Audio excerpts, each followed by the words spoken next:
Allah deyir sənə sərin su içizdirir var, sərin su. Və sərin su içirsiniz hal-hazırda. Yəni bu haqda qiyamət günü sorğu-sual olunacaqsınız. Vallahi billahi. Bu Allahın nemətidir. İbn Abbas deyir ki, sərin suya görə belə bir sorğu-sual olunacaq.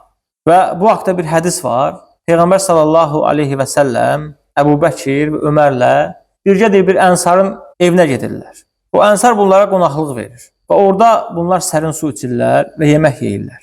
Peyğəmbər sallallahu aleyhi və səlləm buyurur ki, bu içdiyiniz suya görə, yediyiniz yeməklərə görə qiyamət günü Allaha cavab verəcəksiniz.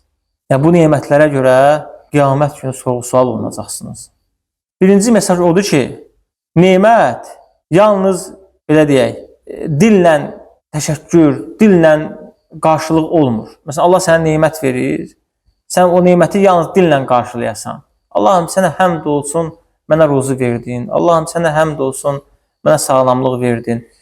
Və əziz qardaşlar, bununla yanaşı o nemətlərin cavabı da var. Allah verdiyi sənə neməti onun yolunda xərcləməlisən.